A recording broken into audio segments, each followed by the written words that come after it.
Hello, everyone, and welcome to Family Reflections. This afternoon, we're speaking about family reflections and domestic violence and COVID-19. There's been a dramatic increase in domestic violence, and we're just taking the time this afternoon on this episode to speak to something that's been bothering us, speak to something that may have affected you or someone that you know.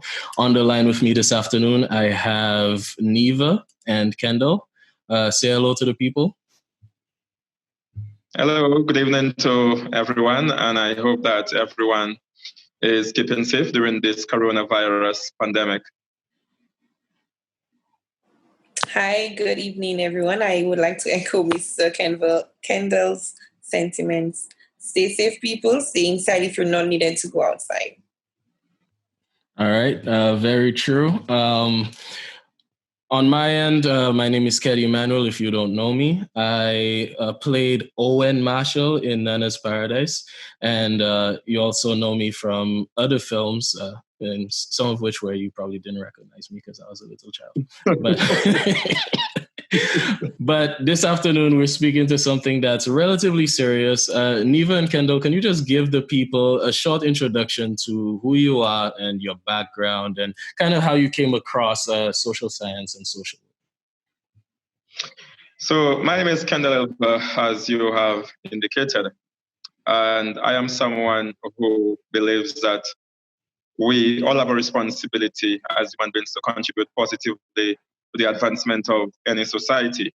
And our communities, our countries are plagued with a number of social and economic issues. And I think that as citizens, our responsibility is not just that of criticizing, but that of being part of the solution. And this would have led to me getting involved with a number of community and youth organizations over the years. Some of these organizations include Tie-Dye, which did some theatrical work on the issue of HIV and AIDS and other social issues. The Bellevue Development Committee, which seeks to ensure that the needs and concerns of the people of Bellevue Vieux-Fort is addressed, and that would mean that I'm also from the culturally rich community of Bellevue Vieux-Fort, which we believe is the cultural capital of St. Lucia. So I am an individual who really gets excited as it relates to getting involved in community development. By way of academics, I would have started off initially pursuing sciences, but because of my involvement in youth work as a CARICOM Youth Ambassador, I decided that it was necessary for me to ensure that I have the right skill set, the right knowledge in terms of how do you carry out community development. And that would have led to me pursuing a Bachelor's of Science in the area of social work at the Caville campus of UWI, University of the West Indies. And later on, 2017 to 2018, I pursued a Master's of Arts in Social Development. That's at the University of Sussex. By way of employment, I would have had a stint working as a laboratory assistant, that's as a lab tech, as most people would know, at Campus B. And I would have taught for almost 11 years, 1 year at the Bellevue Primary School, and also for about 10 years at the Vieux-Fort Comprehensive Secondary School, one of the best schools on the island, if you ask me. And after teaching, I spent 2 years at the probation department, trying to ensure that persons who find themselves in conflict with the law, that they become empowered and they are able to live a life which is quite responsible and quite productive. And currently, I work as a social transformation officer or someone who promotes community development. And I'm attached with the Ministry of Equity, Social Justice, Community Empowerment, and Local Government. So that would be me in a nutshell. My favorite football team is Barcelona. Likewise. And even now, I want to reach out to the people who are tuned in. Again, thank you so much for joining Family Reflections this afternoon. We just want to encourage you to not only like, but also share with your friends, and also let us know what you think. Talk back to us. The comment section is freely open to you, and you can just talk back to us. Let us know what you think. We'll talk about what you need. And going back to the conversation here with Neva, Tell us a little bit about yourself. Okay, so I am Neva. I am originally from the community of PI, which is part of Choiseul. However, I have been residing in the Vieux Fort constituency for a little over 7 years. I am the current 2020 youth parliamentarian for Vieux Fort South. I am employed at Ministry of Infrastructure. In terms of social work, I have always been actively involved in social groups from the time I think I was in primary school. And so that has helped me to develop my social work skills, if I should say. I am very passionate about helping individuals. And I think that passion really stood out to me. I think it was during my adolescent years. I struggled as a teenager to find my identity. And as a result, I figured, hey, I think there are other persons who are out there struggling. And I thought it was necessary to further my skills, my educational skills in that area. And so I decided to go on to studying social work with, at the time it was Safa Louis Community College. I pursued the certificate program in 2014. And no, it was 2012 actually. And in 2014, I commenced my stint at the University of the West Indies Open Campus. I recently graduated last year, October. And hopefully I become gainfully employed as a social worker so I can go out there and give back what I have learned, put it into practice. Absolutely. Once again, I'm so glad to have you guys on the line this afternoon. There's something very interesting going on. I don't know if you've heard about it, but it's said that estimates from the United Nations Population Fund suggest that 3 months of this quarantine would result in a 20% rise in domestic violence throughout the world. Now, there's something that just sounds strange to me, right? Because in 3 months, you would see a 20% rise in domestic violence just from people staying home. That's all that's happening. People are just staying home. So I just wanted to know, why do you guys think that is? Just off the top of your head. Well, I don't necessarily think it's just necessarily because people are staying home. I think what we must try to understand is what could happen during this time of the pandemic when people are at home. With the pandemic, a number of countries have had to shut down. There has been a slowing down of business activity. A number of persons have been laid off. With that happening, that creates a lot of pressure on the persons who are supposed to be providing for families. And with that kind of pressure, that leads to people getting frustrated. And though it is not something which is recommended, and I don't think anyone should abuse anyone within a domestic setting, but not everyone has the best way of dealing with that amount of pressure or of not being able to provide for their families. And also, what you find is that because of that, they may actually abuse the family members. And that is something that should not be happening, but that is the reality for a number of families. And I don't think St. Lucia is any exception. So another thing I could say which contributes to that is when someone has been the head of the household and then you are laid off, you cannot contribute. So it's sort of there's something to their sense of who they are. And then some people do not deal in a good manner with that. And as a result of that, they resort to psychological abuse, they resort to physical abuse of the partners and other persons within the domestic violence setting. Very interesting. Okay. What's your take, Neva? Just to add to what Kendall has said, also because of the pandemic and because of frustration and everything that is going on, persons become a little more mentally unstable. And that too can also result in an increase in domestic abuse, especially if that person may have had, for instance, anxiety. That person may have overcome anxiety or overcome depression. And as a result of being laid off, or just not being able to cope with, being indoors, because it is not normal to us to be enclosed or to be within our four walls for such a long period of time. I mean, in some places, lucky for us, we were only indoors for about a week, which is 7 days. But there are other countries that they've been indoors for more than a week, 2 weeks, sometimes even a month. And so the frustration of just being indoors, the frustration of not being able to go outside or not being able to take a cool walk, because these are things that can help calm you.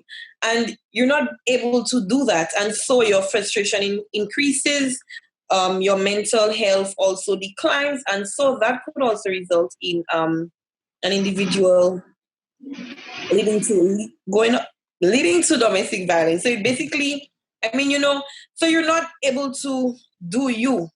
All right. Depression is something that is very, very, very serious. And you may not be able to identify it, but somebody with depression knows that they are depressed. And so I cannot go out for a walk. I cannot go out for a jog. Some persons resort to substance abuse. Even alcohol, they're not able to get that alcohol. And so all of that causes them to resort to domestic violence. Yes. So it sounds like from what both of you said, there's a link between economic anxiety and domestic abuse, right? And that makes me curious, because if that is the case, you would find that there's an increase in domestic abuse in communities that are just less privileged from other communities, right? Communities that are less, quote unquote, financially affluent. Is that true? Actually, okay. Actually, yes, it is true. However, we should not misconstrue the fact that domestic violence, it does not just happen in a poor household. Right. It also happens in a household where the social class, they're in the middle class, in the upper class. It happens in no matter what your economic background is, domestic violence does happen. However, yes, I believe that it is probably more common in households that are poor. I believe it is more common.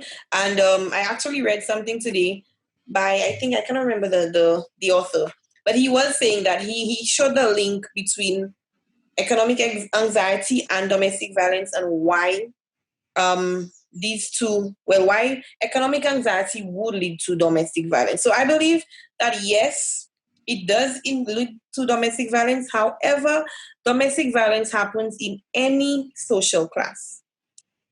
Okay. And Kendall, just before you take it away, I just want to remind the viewers and listeners that if you have any thoughts on this, you have the comment section open. We have a member of the team monitoring the line, and we will take any of your thoughts as well. So go ahead, Kendall. Yeah, I certainly want to support what Neva has indicated. Domestic violence is not something which only occurs in families that are economically deprived. But in addition to that, we need to understand that it happens in different forms. We also need to recognize that we deal with a society which is patriarchal, where there are a number of men who believe that they are supposed to hold power over women. Women are supposed to submit to them. There are individuals who grew up in families where they saw women as being treated in a very terrible manner. Women being abused psychologically, insults being hurled at them, threats being made towards them. And for persons who would have grown up in such families, they believe that this is how it is supposed to be. So I would not say that it is something which pretty much occurs in poor families. It happens in all families, families that differ in terms of ethnicity and other social indicators. This is something that plagues a number of families. Yeah. Now, I found what you mentioned there very interesting, because you mentioned patriarchy, right? Very often when people speak to domestic violence, there's an instant conclusion in your mind that this is something that men are doing to women, only. Right. And I resonate with what you said about it being a side effect of patriarchy. But what about instances where the woman is the perpetrator and not the victim? Does that occur? Yeah, that too happens. But what you find is that you may not find instances of that being reported, as would occur in an instance where a guy physically abuses his spouse. Part of the reason for that is the individual, as a male, may feel a sense of shame, and other persons may ridicule that person because they would say, how could you allow for a woman who other persons may perceive to be the weaker sex physically to be abusing you? And so that person may not want to come forward and indicate that. But certainly there are instances where men are abused. There are situations where men bring the entire paycheck to the lady, and the lady is the one who would control, every single financial decision. Whereas it's supposed to be something which is based on, a discussion and there's consensus among the two individuals.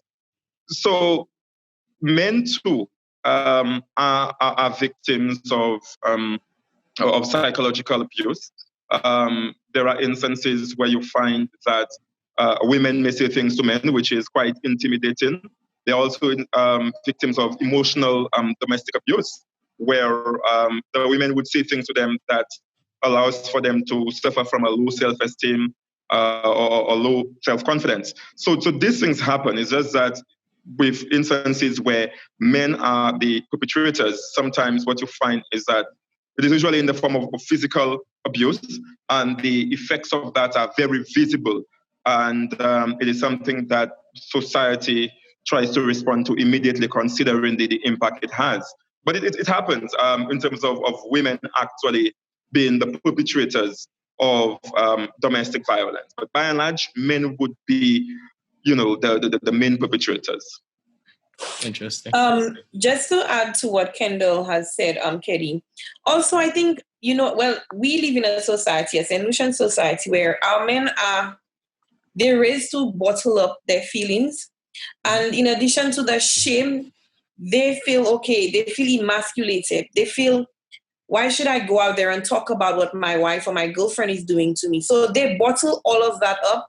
And that in itself, just bottling up their feelings, can also lead to them displacing their anger on their partner. So yes, they may be the victim, but however, they may also be the perpetrator just by simply bottling up all of those feelings that they have.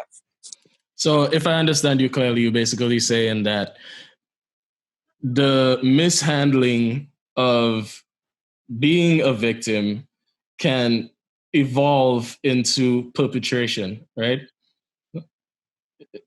Is that? Yes. Okay. Sorry. But it's not even just domestic violence, but violence in general, though. Okay. Mm-hmm. Now, there's something I wonder about that. Oftentimes I wonder, I know men are built differently physically, but do you think that men have an increased propensity to violence than women do? Is that something that is that a real thing? That's a good question. Whether a man has a greater propensity to violence? Well, I would say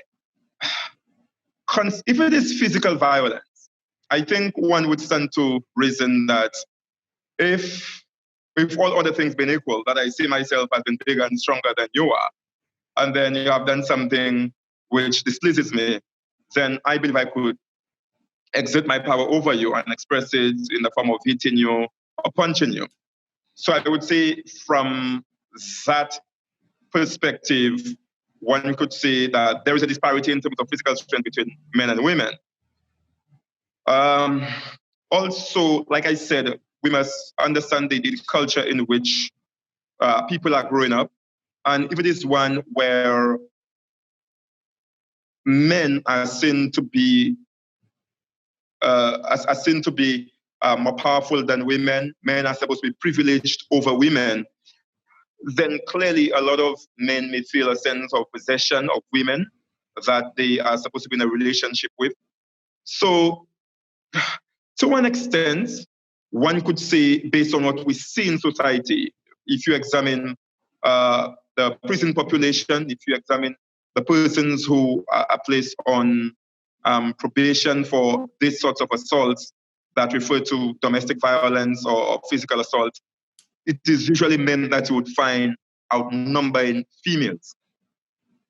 But I think it is a combination of both biological factors, psychological factors, and also the macro structures in which we are socializing our men and women. Yeah, that's how I would say that. Interesting. Mr. Alva, you did indicate that prison population, you tend to get, when it comes to domestic violence, you tend to get more males. But I think, that's my opinion. That is just an opinion. That's all right, sure. I think we live in a society now, our society is slowly shifting, and women feel a lot bolder. Because of the roles that they play in society now, because of the positions that they hold in society now. And so it goes back to what we said initially. The men will not necessarily report it, and so that would probably result in why the prison population would be higher in terms of for domestic violence. But I think women are a lot bolder, and they feel they have that strength. It may not be physical strength, but I think women are a lot more empowered. And just this empowerment makes them feel that they have that strength to abuse a man. That's my opinion. I'm subject to correction, but that is just my personal opinion on that question. Right. And no, that makes sense. And in fact, it actually leads me to another thought, which is a little out of the box. But if men are less likely to report domestic violence, doesn't that mean that men are at greater risk because they don't report it? Yes, I think I would say yes. And my reason for this, I'm digressing just a little. If you realize, statistics have shown that men are more likely to commit suicide and resort to suicide as a means of dealing with the issues that they experience. And who knows? These are some of the issues that they experience at home that could, and I'm saying could, that could lead to them resorting to suicide. So, it really depends. Interesting. What about you, Yeah, Kevin? I don't necessarily know whether I would say that men are at greater risk, because the question then becomes, who is more likely to be the victim? And I think I would like to focus on what the statistics show. And it generally shows that women are the ones who are usually the victim of domestic violence. And I think we have explored the reasons for that. So yes, I do understand that the fact that we don't have a culture where men are likely to come out if they are domestically abused, that could lead to them continue being victims of domestic violence. But by and large, I think that the research would show that if you have more women being the victim, it suggests, based on that we can conclude that they are at greater risk, because it is what we could measure that we could make definitive statements about. And whereas I do understand that men are victims of domestic violence, but I think it is more an issue that our women are battling with, and it is something that deserves urgent and comprehensive attention. Okay. That makes complete sense. It just makes me wonder also, and before I say this, I'm going to speak to the live audience as well. Again, thank you for joining us. Make sure you like this video and you share it. But the thought I was really going to just share there is, I wonder how the motivations between a woman that becomes a perpetrator of domestic violence, beating her husband or beating her boyfriend, differs from the motivation behind a man who's beating his wife or his girlfriend? Are the motivations exactly the same across both genders, or are they different? What do you all think about that? I think it really depends. Um,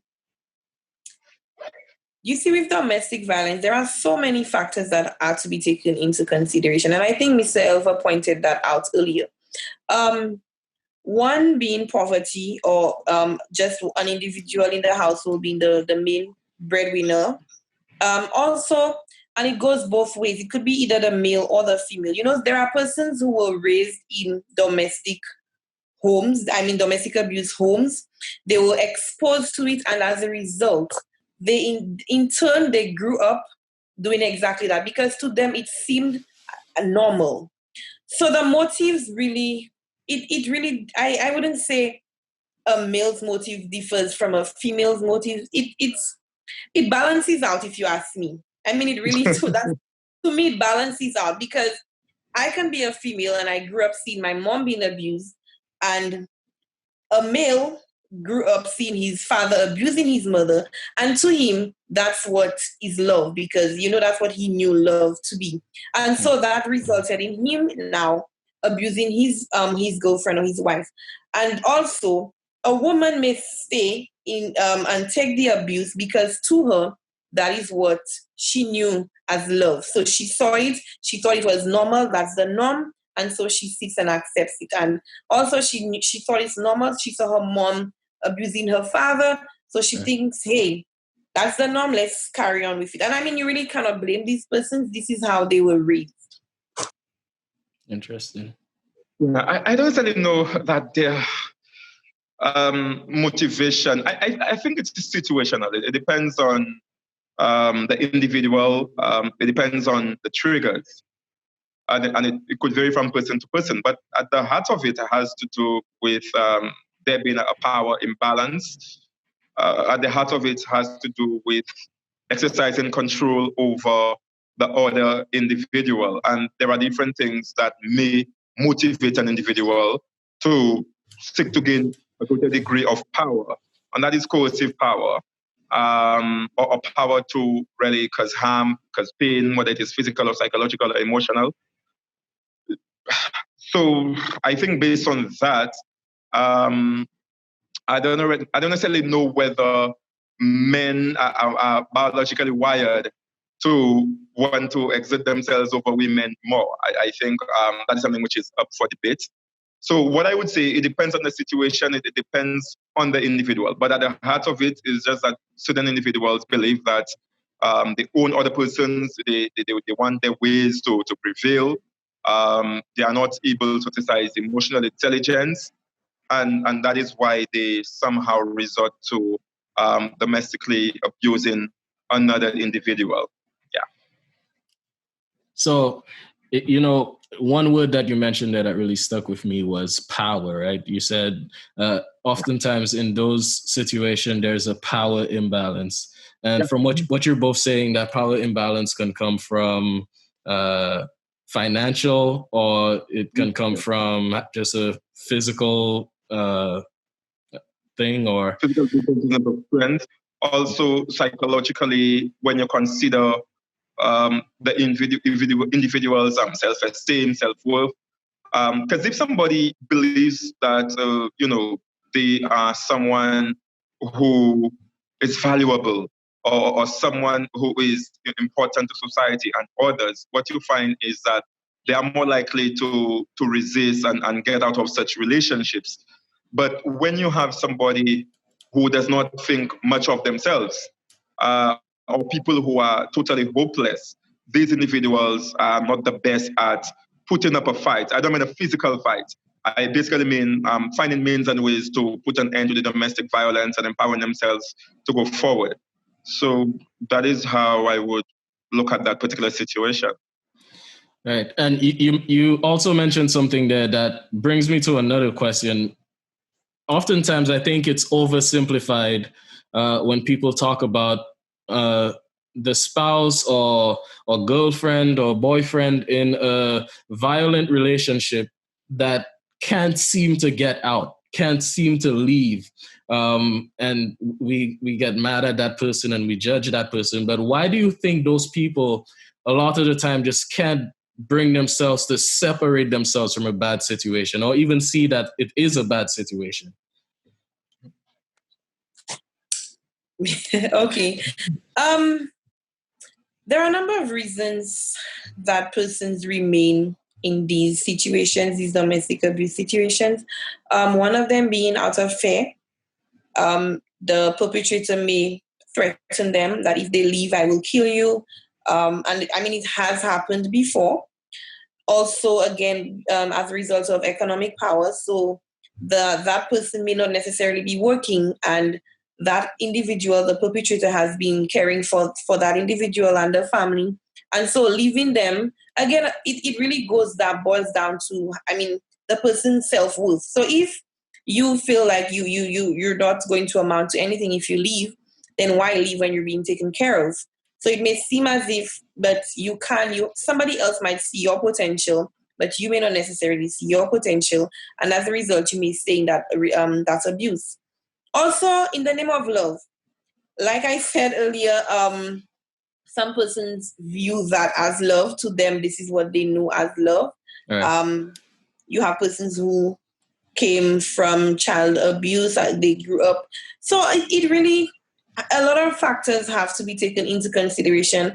And sometimes we need to also understand the plight of persons. We need to not cast judgment as to why persons remain in those situations, but we need to examine their situation. We need to examine the reason.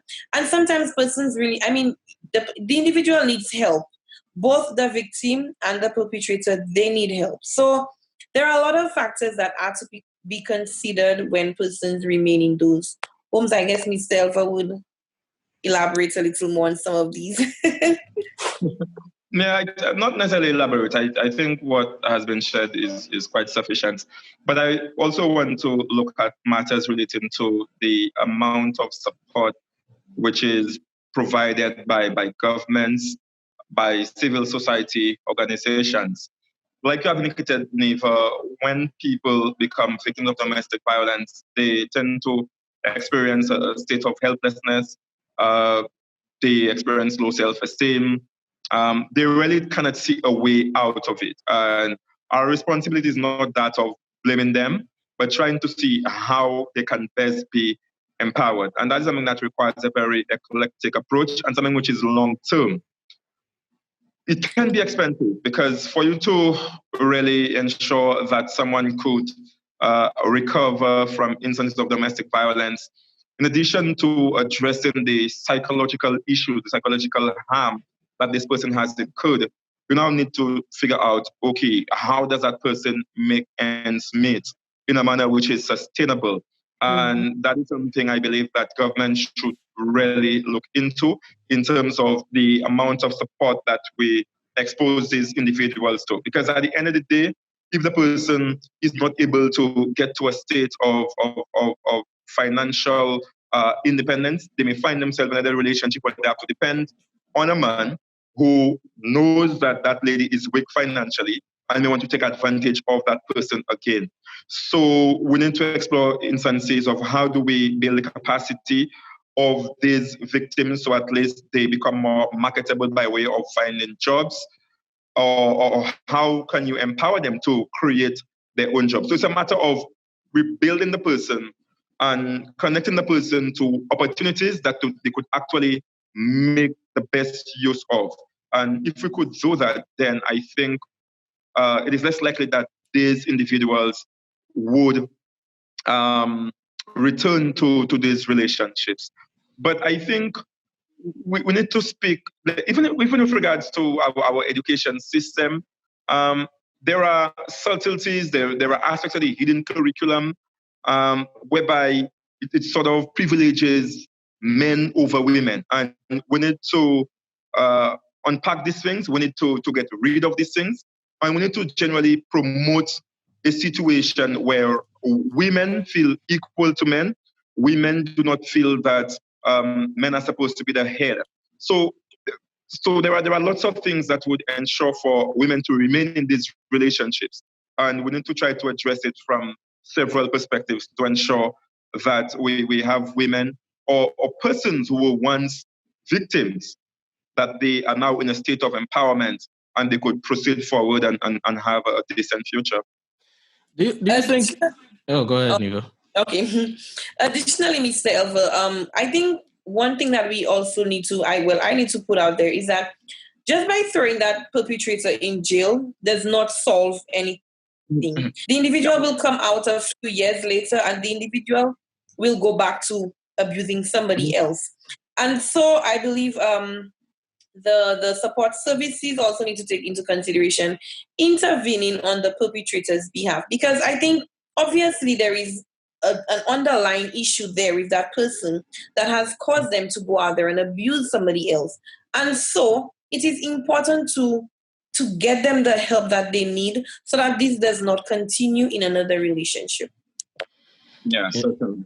Right. And there's two things there that I want to touch on. So the first thing, you mentioned that we need to promote a greater feeling of equality among women, where women feel more equal to men.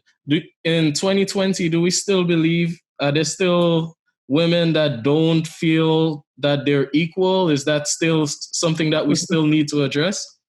I think just a small minority of women. I think now there are so many women empowerment sessions, women empowerment books, channels, so many things that cause women to feel empowered. And so I think it's just a very small minority. Again, I am subject to correction. Let me be a bit troublesome with that particular question. Because women would say to you, they like a man who will take charge of them. Yes, Kendall, I quite agree. And I hear that statement from women high up in society, women who have been exposed to quality education, and women who are successful. So Kendall, what do you respond to? Kendall, I agree, and I've heard the very same. But when they say in charge, I don't think it's in charge in that sense. I think they want to know that, yes, at the end of the day, I am with a man that can stand and you can say, okay, I make some of the decisions and whatnot. But I don't think them saying that they want a man to be in charge necessarily means, that's what it is. I still believe women feel they're very empowered and equal to men. I think that very, very much so. I do agree with you. I think that the majority of women generally feel a great sense of empowerment. And I think if you examine the trend of domestic violence, I think more women are now empowered to getting out of abusive relationships, recognizing the signs of it and not continuing the relationship. So it's certainly something which I could say augurs well for women. But I think that there is still need to educate women so at least they truly understand their worth.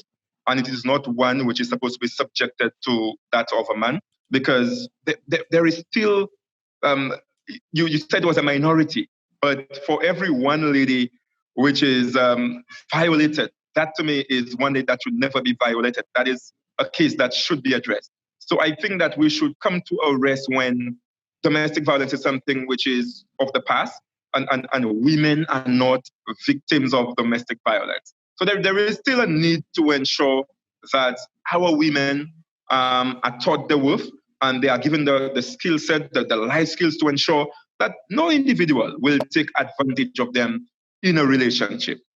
Mr. Elva, we also need to educate our men. We also need to educate our men on their self-worth. We also need to educate our men on, so many other aspects, because like we said earlier, so many reasons. There are so many reasons why they resort to violence. So we also need to not just educate our women, but we need to educate our men. We need to teach them. And I think this is something that we should include from a very tender age, how to deal with anger, how to cope with, stressful situations and frustration. And it really boils, we need to not just educate our women. We need to educate persons across the border. We need to educate both male and female, boy and girl. Mm-hmm. Right. And I completely agree with that. And, while you guys were discussing that, one thing came to my mind, which is if you have, yes, it's common for women to say, I want a man to take charge, right? And that is understandable. But if a man walks up and he's like, I want a woman I can take charge of. What does this mean? Is that a warning sign now? If a man says he wants if a man says, hey, we've established that it's okay for a woman to say, I want a man that will take charge. But is it okay for a man to say, I want a woman I can take charge of? My view of it, to an extent, I understand what Neva is saying. But I do not like the terminology of I'm in charge, or saying that you want to be in charge of someone. That to me is a reflection of power imbalance. That to me is sort of privileging another person over you. And why not say, I want someone who we could come to a consensus on matters. And the word charge suggests a degree of authority. And I will suppress maybe your views, So the word charge to me is not a light word. I honestly think that the term is loosely used. Sometimes persons place a lot of meaning to it, but I think it's a term that is used very loosely. Yes, I know. Neva, let me just make a quick point. You see, it is in the subtleties that power is hidden. Because sometimes people will not state things explicitly. But to me, when you say you want somebody to be in charge of you, it is to an extent you giving certain things up for that person's, viewpoint to come through. I don't think any lady necessarily will say that she wants a guy who would beat her. There are instances where it happens, but I don't think the statement should be taken as a lady would want to be with a guy who would beat her or abuse her. I don't think so. But it sort of reflects to me the patriarchal nature of society when I hear statements like that I want somebody to be in charge of me. And for me, he asked the question, what if a guy says it? What does that mean? Personally, I will not want to be in charge of anyone. I respect everyone's dignity and worth. I believe in the equality of human beings, so I will not say that. And it would lead me to question, but why should I be saying that to somebody? And it's a woman that I want to be in charge of? Seriously? She's not an object. She's a human being. So I would want somebody who we could build a future with. I will not use such authoritarian terms such as being in charge. I don't know. It disgusts me. So I think it's, to be honest, I've heard men say they want to be with a woman who they can take charge of. And when they say take charge of, they mean be the man. They don't want to feel emasculated. They don't want to feel, they don't want you to belittle their ego. They still want, men have a huge ego. They want to believe, they're powerful and that kind of thing. So I think sometimes, and I'm saying sometimes, the operative word there is sometimes, they just mean they want to wear the pants in their relationship. Because you know how men, y'all are men, so you know how men are. And yes, we know how we are. We know how quickly your egos can be bruised, So I think when a man says, I want someone I can take charge of, they don't necessarily mean that they're taking charge of, as in ordering that person around. But, they just want to feel like they're the ones wearing the pants in their relationship. They can say, okay, yes, you're saying that, you can make decisions together, but there are instances where the man wants to be heard. He wants to have the final say, basically. And if you ask me, I see hold on. What's that? I see nothing wrong with that, but if as a woman, if a man says he wants to be in charge, then you'd have to pay attention to the signs. So when he says he wants to be in charge, if you say you're going out with your friends, does he say no? Or does he wants to know so many little fine details that are not necessary. So these are the things that you pay attention to when a man says, I want to be in charge, right? If you get, if you're not working, and how he goes about, with the finances. These are the little things that you ought to pay attention to when a man says, I want to be in charge. But if a man says, I want to be in charge, and there are no little red flags, then all well and good, be in charge. Yeah, so I just want to butt in and say, I think, and I knew I would spark some fires with that question, but I want to butt in and say that I think when a woman says that, she wants a man who can take charge or kind of wear the pants, she just means that she wants a man who is not a pushover.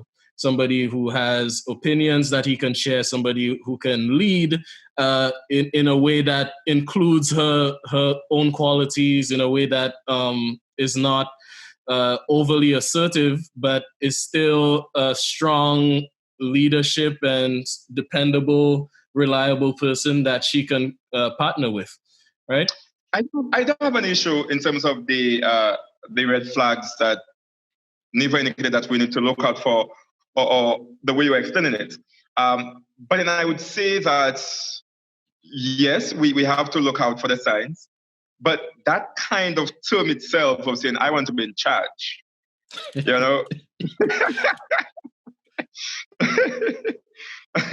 So for you, that's definitely a serious warning sign, right? It's very strong language to me. I believe in equality. I don't see the need to say that to any lady to suggest that a masculine individual. Like I've said, certain words, they are embedded with certain meanings, and they are reflective of certain structures. Like I said, it could be patriarchal structures in a very subtle manner.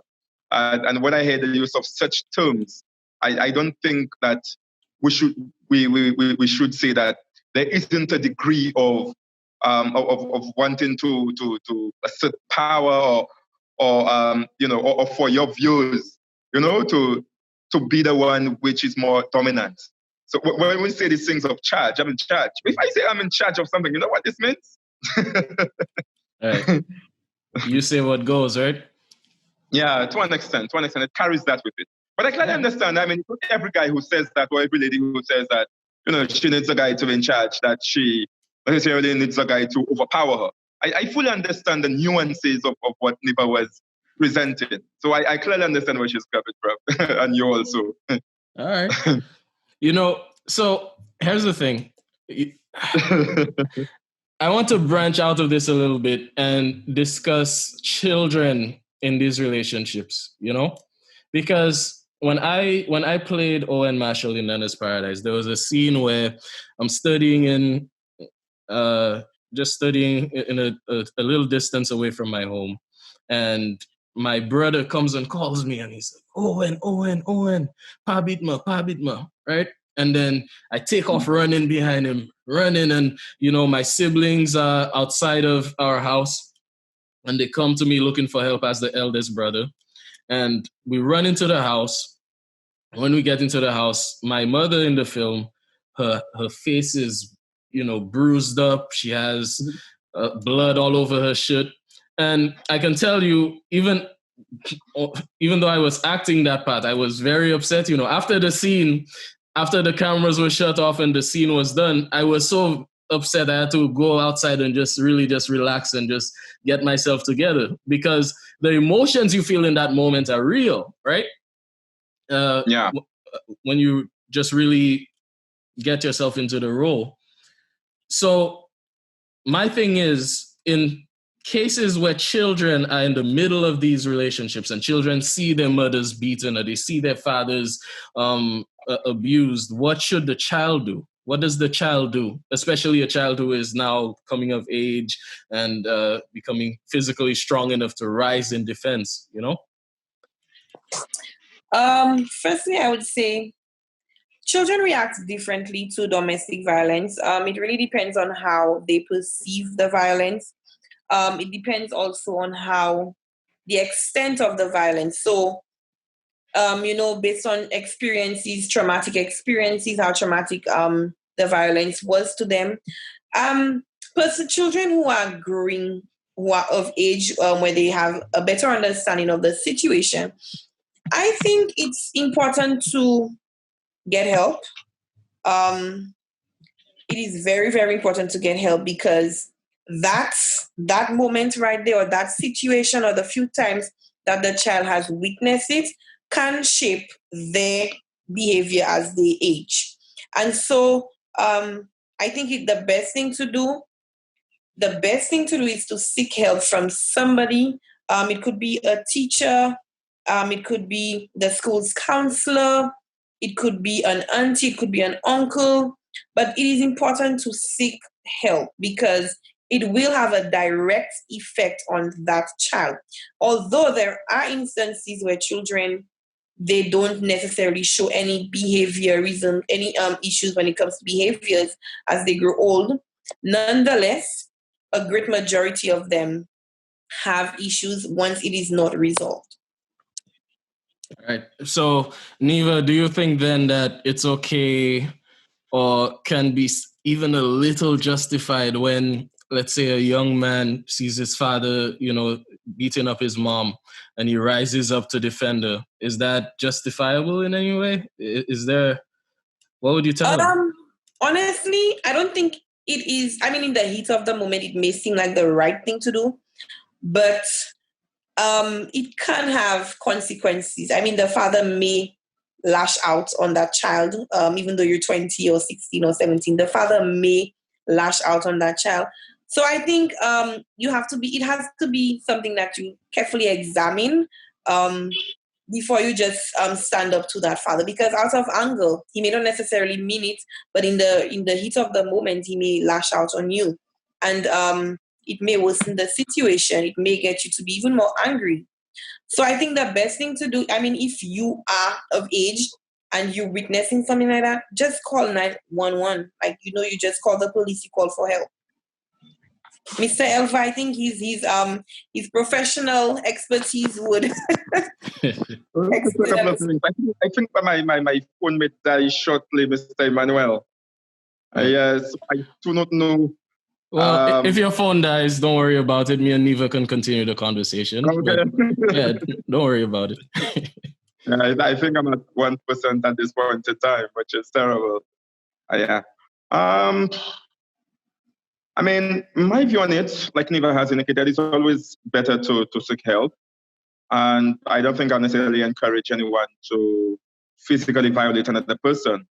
But the pragmatic aspect of it is that if you as a child is physically able to prevent more harm being incurred by someone who's been abused, in terms of trying to restrain your father or whoever the person is, then I think if you have the physical ability to do so, then you should at least attempt to do that. But if in your judgment, you lack the ability to do that, and then when you get involved, it only worsens the matter, and then you lose your life, likewise your mother and stuff like that.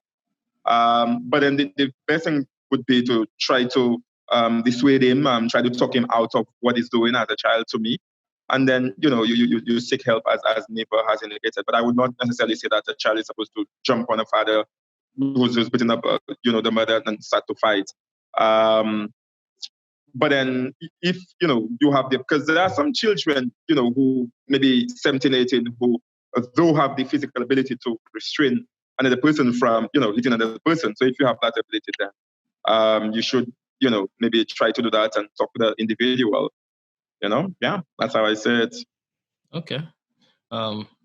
Yeah, I definitely agree. So basically, it sounds like what you're saying is, if you can stop it, then stop it. Yeah, if you can, because some children, they are able to do it. It depends on the situation. But I would not recommend that you start to fight with the individual. But the thing would be to prevent it, to restrain the individual who's trying to punch or hit, the victim as much as possible. Because I don't think I'd be able to, if I have the ability to stop, let's say, my father from beating up my mother, I think I would do something if I had the physical ability to prevent him from doing such. I'm not saying I'll fight with him, but I'll start maybe try to hold his hands or, talk to him, tell him to stop doing it or something of that nature. Yeah, at least what is taking place in front of me. Yeah, I agree with that.